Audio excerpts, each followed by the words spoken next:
VON Major Newscast.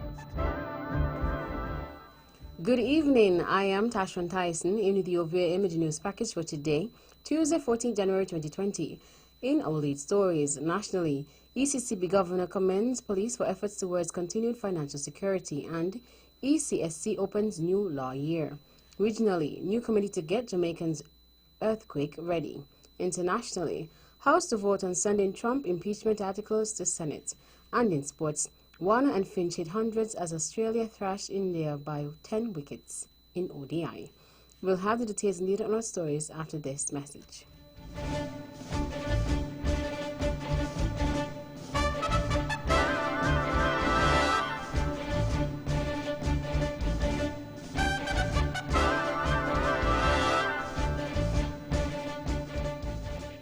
Another look.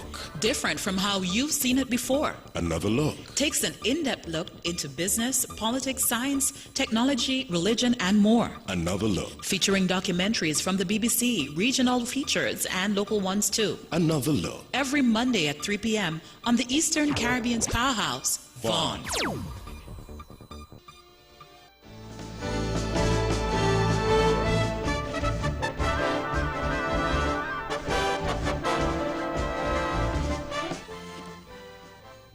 Welcome back, and now the national news in detail. Governor of the Eastern Caribbean Central ECC Bank, Timothy Antoine, has commended law enforcement authorities here in the Federation for the work that they have been doing over the years. This commendation he gave to the officers of the Royal St. Christopher and Nevis Police Force at the Police New Year celebration service held on January 9, 2020. Purely as a resident of the Federation, I am deeply grateful for your efforts to make this Federation a safer place to live. And I want to highly commend you for your work over the last 2 years in particular. Public service is often thankless business, but I do want to let you know, speaking personally, but also as Governor of the Central Bank, we do appreciate the efforts that you have made and are making to make this Federation safer. It is good for family life, it is good for business life, and it's good for tourist life. And those are critical for the success of this country and for delivering shared prosperity for our citizens and residents here in the Federation of St. Kitts and Nevis and indeed across the currency union. Governor Antoine was there addressing the officers about financial security and ways in which the force can play its part in ensuring financial safety to the nation. In making his remarks, he reaffirmed his commitment towards this aspect of the Governor of the General Central Bank. I do have a strong commitment to hardening the financial system against crime because I fundamentally believe crime must not pay. And too often, unfortunately, crime does pay. So I have a lifelong commitment in my capacity as Governor of the Central Bank to support you and the police forces across the OECS, ECCU, in the fight against crime, and particularly in respect of hardening the financial system against crime. Because that's a key part of fighting crime. Governor of the Eastern Caribbean Central Bank, Timothy Antoine. In related news, citizens and residents here in St. Kitts and Nevis and the rest of the Eastern Caribbean states are being encouraged to use their 1 and 2 cent coins. This admonition comes from Acting Director, Currency Management Department at the Eastern Caribbean Central Bank, ECCB, Wasbert Humphrey. He advised that individuals should make use of these coins before June 30th, 2020, because after this date, they will have no value. They are still legal tender up until the 30th of June 2020. The general public can still spend them. Businesses can still accept them, right? The banks, they're still encouraged to take them from the general public and businesses and redeem them to central bank. Mr. Wasbert Humphrey. A new era for the ECSC, devoted to achieving court excellence. That was the theme for the opening of the 2020 law year. The Eastern Caribbean Supreme Court, ECSC, on Monday, January 13, 2020, held its ceremonial opening to commence the new law year 2020. ECSC Chief Justice Her Ladyship, the Honorable Dame Justice M. Pereira, said that the court has broken with tradition out of practicality based on the increasing challenges of a changing climate. While addressing government officials and members of the legal fraternity at the court in Antigua and Barbuda, as well as those in other OECS member states and territories who joined via video conference, The Chief Justice reflected on weather-related challenges faced over the past 3 years. She explained that in September 2017, Hurricane Irma devastated Antigua, sister island of Barbuda, and the territories of Anguilla and the Virgin Islands. 2 weeks later, Hurricane Maria ravaged the Commonwealth of Dominica, forcing the cancellation of their ceremonial opening of the law year. Then, in September 2018, the threat of Tropical Storm Isaac impacted plans for the 15th Regional Law Conference that was held in St. Kitts. The law year now runs from January to December. The new law year traditionally opens in September each year with special sit-ins in the 9 member states and territories of the Organization of Eastern Caribbean States, OECS. The court year previously ran from September to July. On Saturday, January 18, 2019, the Ministry of Health, in collaboration with the Urology Associates, will hold a prostate screening exercise.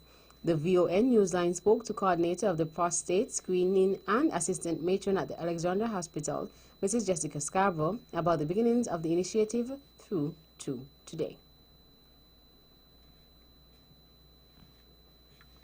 This year, it will be our 14th year. We started in 2007 with 20 participants. For 2019, the participant rate rose to 650. Usually, we have 3 doctors. There's 2 visiting doctors from the U.S. with Dr. Thwaites. But because of the number or the increased number of participants, this year we should be having at least 5 doctors. That's 4 from the U.S. along with Dr. Thwaites. Mrs. Scarborough also spoke about the partner institution, Urology Associates' involvement in the initiative. Urology Associates is headed by Dr. Dwayne Thwaites. He comes here every month actually for consultation with persons, and he also does surgeries. He has a clinic in St. Kitts. He functions in Tortola. He started the prostate screening in 2007 as an avenue or to give persons a chance to be screened to detect prostate cancer. Now, we all know that males are a bit reluctant in terms of accessing health care. So this initiative was started to give them that easy avenue to make them comfortable in early detection of prostate cancer. According to CancerNet.net, 2 tests commonly used to screen for prostate cancer include a digital rectal exam, DRE, and prostate-specific antigen, PSA, blood tests. Prostate screenings are targeted at men over the age of 40 as they have a higher probability of developing prostate cancer and other prostate-related abnormalities. Mrs. Scarborough speaks more about the importance of the tests.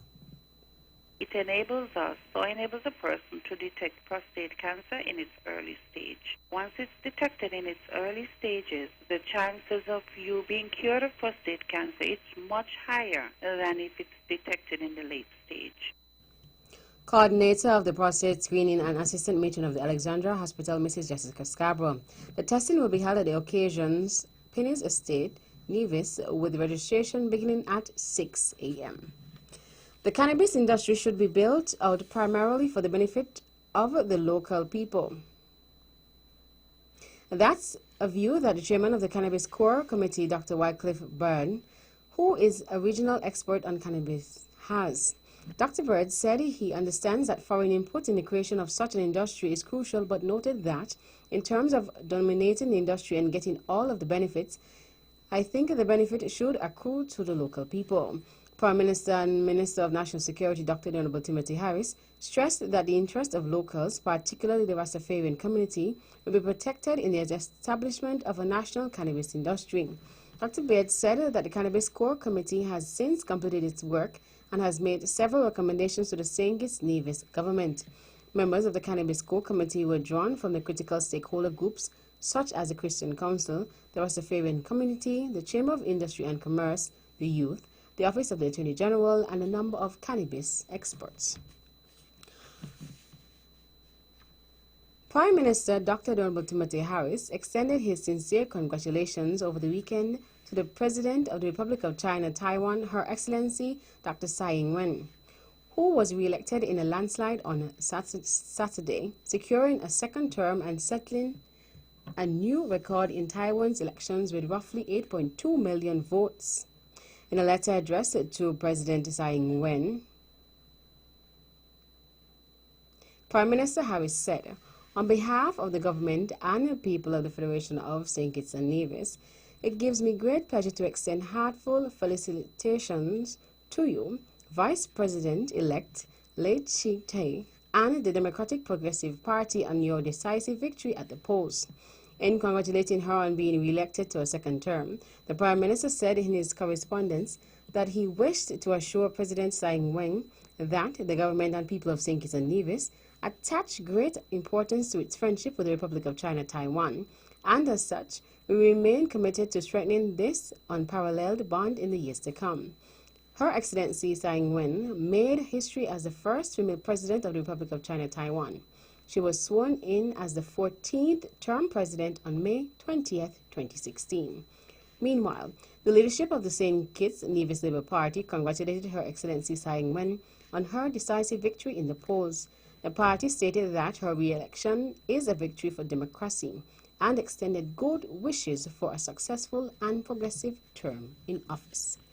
And finally, the Rams Group of Companies here in St. Kitts and Nevis has announced its winner on the Christmas promotion held in December 2019. The grand prize for the promotion was a Toyota vehicle. Marketing manager of the Rams Group of Companies, Kiran Shandiramani Perkins, gives us more. Every Christmas time, December season, Rams always believes in giving back to its customers. We're all about community and coming together. The last 2 years, meaning referring to December 2018 and 19, we decided to increase our value of what we give back to our customers by their being able to enter to win a car. So this December, just passed, anybody could have entered by purchasing $200 in our supermarkets in St. Kitts or Nevis to enter to win the Toyota Agya, and in our cash and carry stores, they would have spent $350 in order to enter and qualify for the promotion. She also spoke to the VON Newsline about the winner of the car. To be fair and transparent, what we do is we did a semi-final draw in which one winner was selected from each of the 4 supermarkets, that's including Nevis when I refer to that, as well as the cash and carry stores. So we ended up with 5 semi-finalists. They all came together on Friday, January 10th, and we had a live recording of the 5 of them coming together. They got to dip for a key. We had 5 keys, and one of the lucky winners obviously got the winning key, and that was Miss Tamiko Kelly. I'd like to congratulate her for shopping at Rams and being our grand prize winner. Marketing manager of the Rams Group of Companies, Kiran Shandiramani Perkins. That's the national news segment. You can visit our website at www.vonradio.com or check us out on Facebook at Von Radio or our Von Radio YouTube channel for these and other stories. News from across the region is next.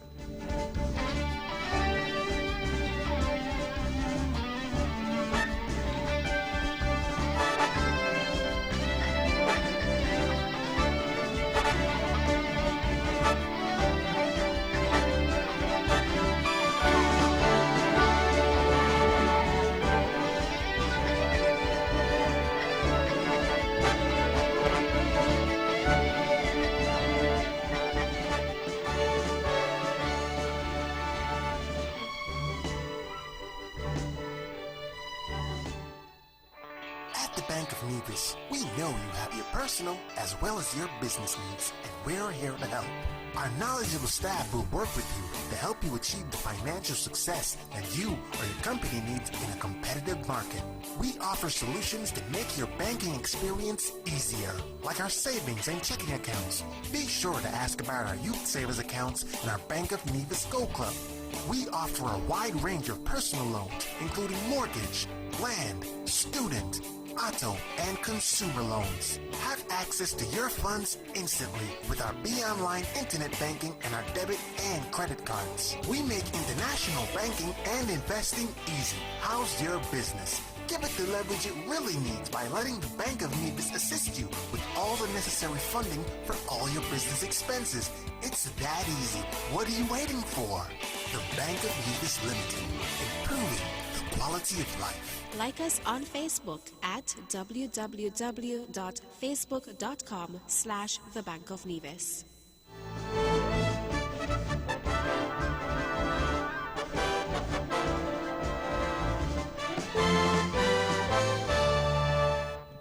Welcome back. Another regional news in detail out of Jamaica. Amid heightened seismic activity in the region, the Jamaica government is moving to a better prepare residents by establishing a National Earthquake Readiness Committee. Minister of Local Government and Community Development, Desmond McKenzie, said that committee will be linked to the National Disaster Council and will along with the National Building Advisory Council. The minister said a number of well-known Jamaicans have already indicated their willingness to serve as the National Earthquake Readiness Committee. He addressed that it was important for this committee to be formed as more buildings are being constructed and more professional guidance is needed for the persons involved, given that some buildings are going up in areas that are threatened by natural disasters. The committee will be headed by Roger Smith from the National Works Agency, NWA, representatives from the National Environment and Planning Agency, NEPA, the Jamaica Fire Brigade, and the Jamaica Master Buildings Association will also sit on the committee to examine and make specific recommendations to the government as to how they can help to ensure that buildings are built in accordance with the various building acts. Minister McKenzie also called on contractors and developers to ensure that they follow the various stipulations before building structures. Out of Barbados. In its continuing effort to broaden its diplomatic footprint, Barbados has, in the last 3 weeks, established diplomatic relations with Cambodia and Belarus. The government has taken the view that it must enter into new relationships with like-minded countries, seek increased opportunities for trade and business, and consider where tourism markets can be opened or existing markets expanded. This effort is regarded as of particular importance in a global climate in which traditional friendships can no longer be taken for granted, and there is a clearly shifting geopolitical landscape characterized by greater national insularity amongst large developed countries. The government is also keen to reinforce its commitment to multilateralism. Speaking at the United Nations General Assembly last year, Prime Minister Motley emphasized that Barbados is not only committed to multilateralism, they also understand that it is the one thing that protects their sovereignty and the ability to navigate in this world. This further explains Barbados' thrust to raise its profile in the multilateral system, forge strong new alliances, and to uphold the principles of multilateralism. Out of Guyana. 13 political parties are set to contest the March 2, 2020 polls based on submissions made on nomination day, according to Caribbean 360. However, one of them is now looking to find a prime ministerial candidate after the man who was running for the position pulled back because of dual citizenship. The Guyana Elections Commission, GECOM, will later this week give the official approval of the list, but all 13 parties are expecting they will get the nod. Among those contesting the polls is Change Guyana, whose chairman and prime ministerial candidate Nigel Hines on Sunday announced he would no longer be participating in elections because of his dual citizenship status. Under the Constitution, Hines is barred from holding a seat in the National Assembly because he is also a citizen of the United States, and he told the local media that he would maintain that citizenship because he had health issues, diabetes and kidneys functioning at 50% capacity, which he felt would be better dealt at healthcare facilities in the U.S. Meantime, the ruling Partnership for National Unity Alliance for Change, APNU, AFC coalition led by President David Granger, and with Kemraj Ramjatan as its prime ministerial candidate, will be contesting the polls in all 10 administrative regions for both general and regional elections. And that's it for the regional stories. Stay with us for news from around the world.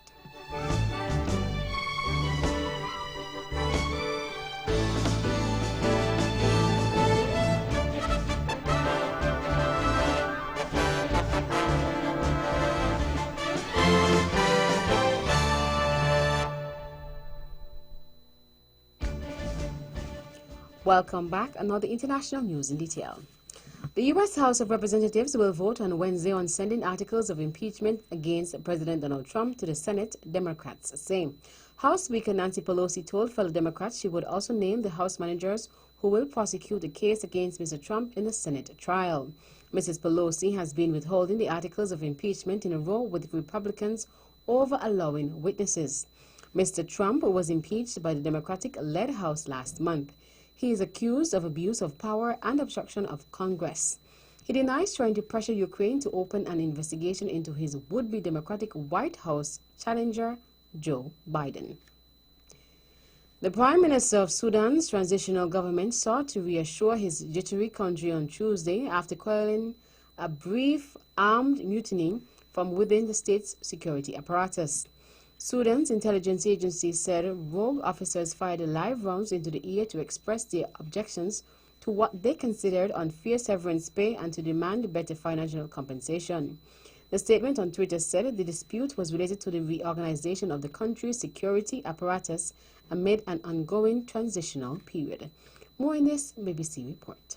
In a statement, the Minister of Information said individuals from the General Intelligence Service are actively involved in a mutiny across the capital, Khartoum. Helicopter gunships have been seen in the skies above the city, and armored personnel carriers have been deployed as the army tries to end the mutiny. The heavy gunfire blocked traffic across Khartoum after the rebellious soldiers barricaded the streets around their offices. The capital's airport also temporarily suspended flights in and out of the city because of its proximity to one of the bases.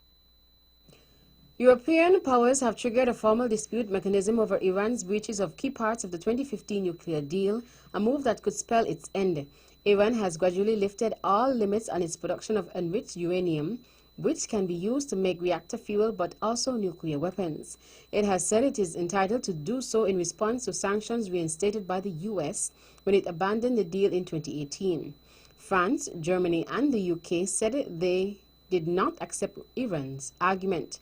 They said they were acting in good faith with the overarching objective of preserving the deal, which saw Iran agree to limit its sensitive activities and allow its inspectors in return for the lifting of crippling economic sanctions.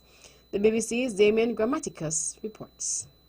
In taking this step, the three European countries, the UK, France and Germany, say they're not seeking to join President Trump's campaign to exert maximum pressure on Iran, but instead want to save their nuclear deal with Iran from total collapse. The deal, agreed in 2015, aims to prevent Iran from building a nuclear bomb. Since President Trump pulled the US out of the deal and reimposed many sanctions 2 years ago, Iran has gradually been moving to break its commitments, limiting its nuclear development work. By triggering the dispute resolution mechanism in the deal, the UK, France and Germany are giving Iran 15 days to come back into compliance. Finally, several people have been detained in Iran over the accidental shooting down of a Ukrainian passenger plane with a missile, the country's judiciary says. Investigations into the incident were continuing. President Hassan Rouhani said the probe would be overseen by a special court. More in this BBC report. He had to say that it was an unforgivable mistake. He said that on Saturday as well, but he also suggested that a special court should be set up to try those involved. He said that it wasn't just the person who pressed the button who should be held to account, who fired the missile at that Ukrainian airliner. It was all those in the chain of command. And I think he's trying to draw quite a distinction between himself and the military here. And that brings us to the end of our news segments. Pencils and my pens. School is exciting, but it's no fun without all the tools I need. But I'm at ease cause it's a breeze if I shop at TDC. Oh yeah! It's back to school at TDC Business Center and City Drugstore Nevis. Your one-stop shop for all your school supply needs. Get bundle savings on backpack and computer packages, but save 20% off all back-to-school materials and printers. Back-to-school shopping is made easy at TDC Business Center and City Drugstore Nevis. See stores for details.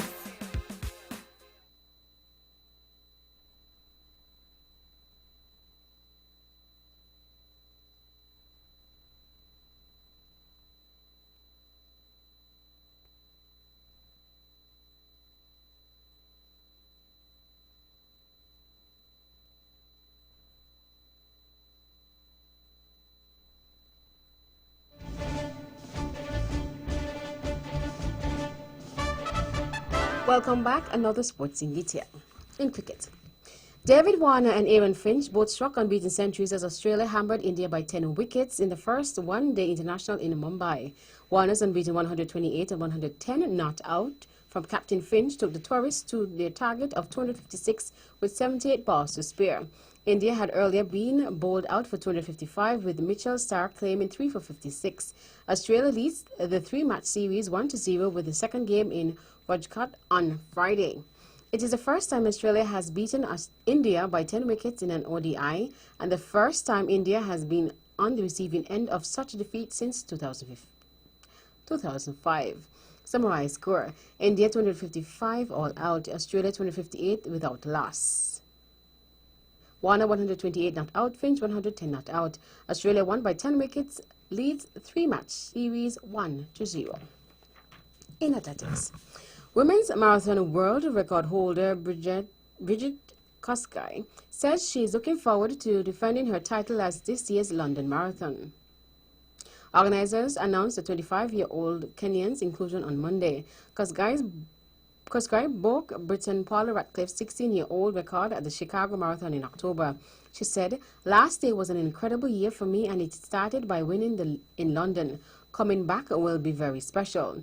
Kosgei's record-breaking run came 6 months after winning the London Marathon for the first time. She recorded a time of 2 hours 14 minutes 4 seconds in Chicago, easily inside Radcliffe's mark of 2 hours 15 minutes 25 seconds set at the London Marathon in 2003. In football, a deal to show FA Cup matches via 7 betting sites is being investigated by a gambling commission, the industry regulator. The Football Association has been criticized after it sold the rights to the competition via a third party. Sanctions for bookmakers involved could include a warning, financial penalties, or the revoking of licenses, or investigations into the matter are ongoing. Gambling Commission Chief Executive Neil McAdoo told 5 Live. Since the start of last season, bookmakers have been able to show FA Cup ties on their websites and apps. The 7 gambling websites, Bet365, Betfair, William Hill, Coral, Ladbrokes, Unibet, and Paddy Power acquired the rights via agency IMG, who agreed a deal with the FA. And that's it for sports. The general weather forecast is next.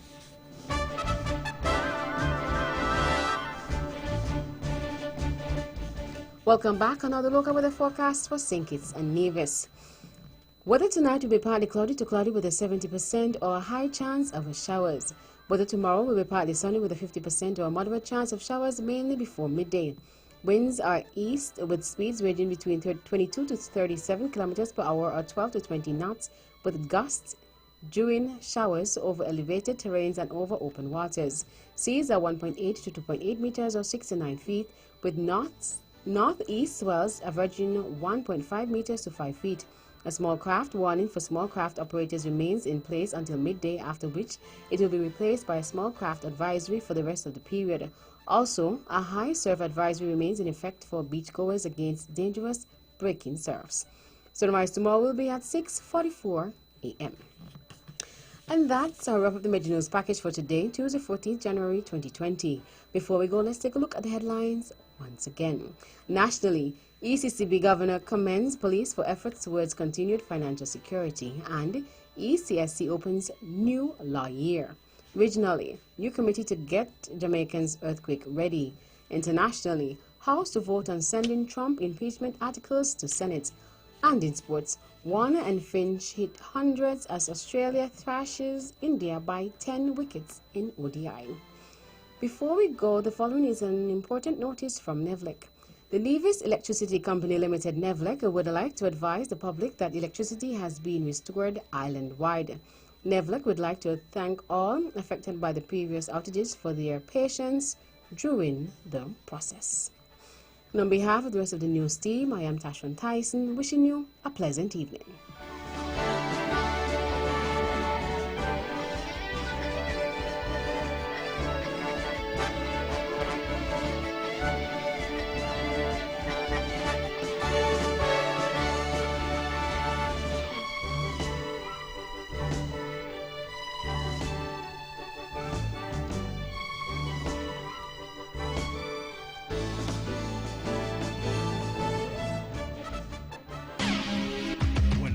and vibrate.